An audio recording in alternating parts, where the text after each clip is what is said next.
all of you and to share lesson 24 from the workbook of the course and our sing-along version. I do not perceive my own best interests. Another one of those like sharp jabs to the jaw that sometimes we often get here in the beginning lessons, because we have to be broken free from everything that we believed, everything that we thought was valuable, everything that we've ever thought was beneficial, and in order to be shown what truly is valuable. So we have to see first that I, in this identity, never perceive my own best interests. So let me sing it all the way through first, and then I'll have you join me. Here we go. I do not perceive my own best interest. I do not perceive my own best interest. I do not perceive my own best interest. Best interest. Ready? I do not perceive my own best interest. I do not perceive my own best interest. I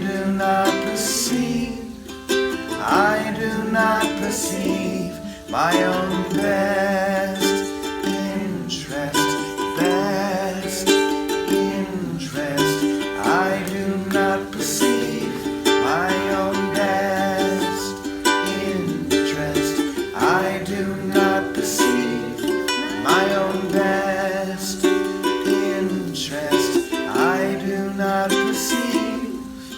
I do not perceive my own best interest. Best interest.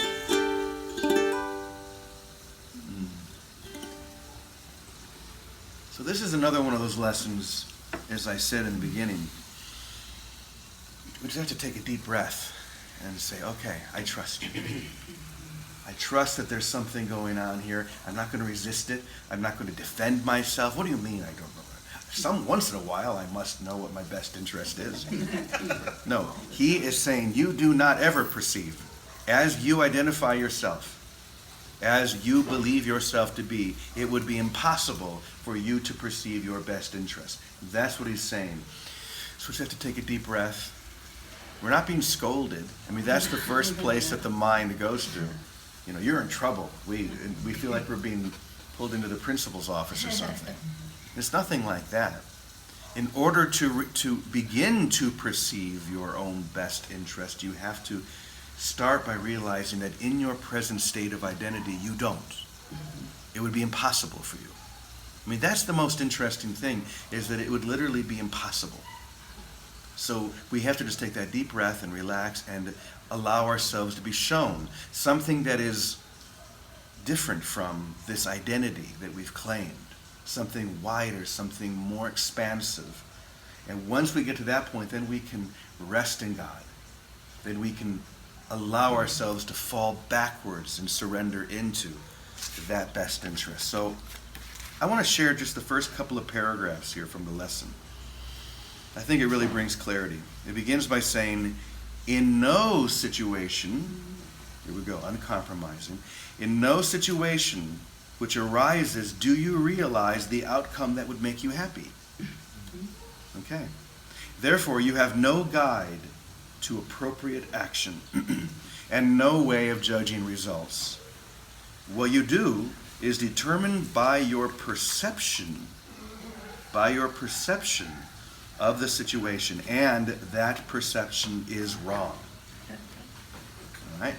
Once again, he's coming across in that wonderful, uncompromising language to get you to see, you know, because the ego mind wants to believe, well, sometimes, every once in a while maybe, it wants to give us some credit on some level. And what it's saying is you deserve no credit, because who you believe yourself to be is not really there. It's uncompromising in this. It goes on to say, it is inevitable then that you will not serve your own best interest. Yet, they are your only goal in any situation which is correctly perceived. Otherwise, you will not recognize what they are. If you realize that you do not perceive your own best interest, you could be taught what they are. So in order to be taught what your best interests are, you have to realize that you, in your separate identity, your split mind, could never possibly know. That's the first step. But in the presence of your conviction that you do know what they are, you cannot learn. The idea for today is a step toward opening your mind so that learning can begin. You know, it's really beautiful when you feel that, when you really feel it. Let go of any of those defenses and ideas that every once in a while I may know, and just accept that you don't, and that's okay. Make sure you get that part in there, because if you judge yourself and allow the guilt to build, you're lost even deeper. So the key is to not feel any guilt. Just like a child say, okay, I'm being taught here. There is one who has seen beyond what I am currently perceiving. And if I can just relax and allow that to be true, then I can perceive my own best interest because I have learned that now. Does that make sense? Mm-hmm. So let's sing it one more time. All right? And let's really feel it. When we sing those words, I do not perceive my own best interest, it's humility. We've talked a lot about the importance of humility in the awakening. So let's really feel that deep, humble state of gratitude. I do not perceive my own best interest. I do not perceive my own best interest. I do not perceive my own